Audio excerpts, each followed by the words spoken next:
Les créateurs de la revue sont restés pendant des dizaines d'années l'essentiel du comité de rédaction de la revue, ce qui est profondément malsain. Et nous avons fini par abandonner tous, nous nous sommes concertés pour quitter tous en même temps le comité de rédaction. La relève est véritablement apparue avec deux noms, je dirais Daniel Hervieux-Léger et Jean Bobéro. Nous avons très bien connu Daniel Hervieux-Léger, qui, elle, a débarqué chez nous en tant que thésarde. C'était quelqu'un à la forte personnalité, travailleuse exemplaire.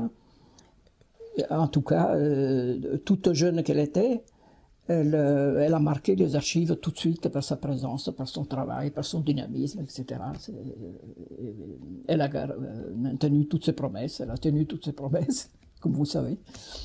Mon contact avec la sociologie des religions, il est passé entièrement par Henri Desroches. Henri Desroches et Jean Séguy ont eu cette idée de monter un cycle de formation intensive à la sociologie des religions, au collège franco-russe, donc rue franco-russe, dans le 7e, qui était ce lieu dans lequel Desroches avait établi son collège coopératif. Quand on avait chaque semaine un séminaire de Desroches, un séminaire de Séguy, un séminaire de François Isambert, un séminaire de De Gonchy, un séminaire de Bastide, un séminaire de Jacques Maître, eh bien, en gros, d'une part, on avait vu tous les fondateurs du groupe de sociologie des religions, et d'autre part, sauf Émile Poula, qui lui faisait son séminaire ailleurs et que je n'ai pas suivi pour ma part, on se dotait d'une formation qui était quand même assez formidable. Enfin, je veux dire, il n'y avait pas de domaine de la sociologie dans lequel un investissement pédagogique aussi lourd était fait. Alors, les premières personnes, moi, que j'ai rencontrées, c'est Émile Poula et Jean Séguy. C'était deux personnages éminents qui publiaient dans les archives, dont les articles étaient quelque chose de totalement impressionnant et fondamental justement pour structurer.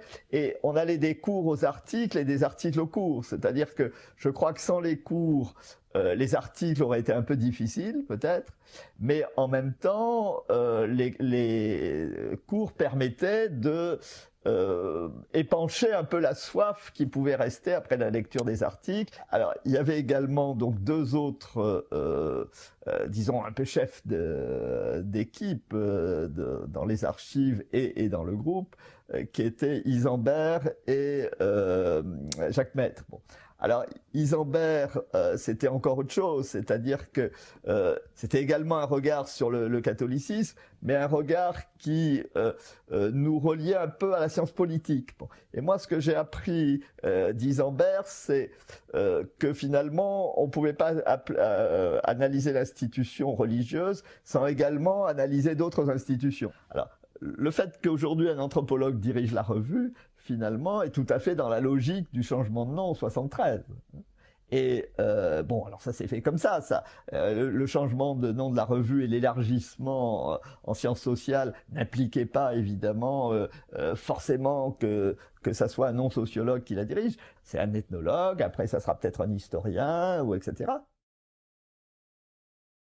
Quand je vois aujourd'hui, on célèbre donc le cinquantenaire de la revue, je suis un peu étonné, et heureusement étonné, que cette revue n'est dans la difficulté, non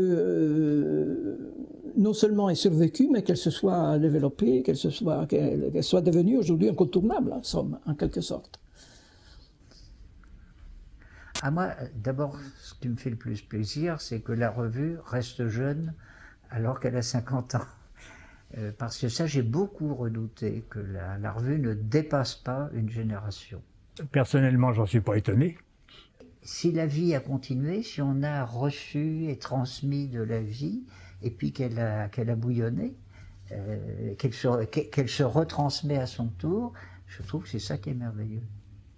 Je vous remercie beaucoup. C'est une très jolie fin. Félicitations. Voilà.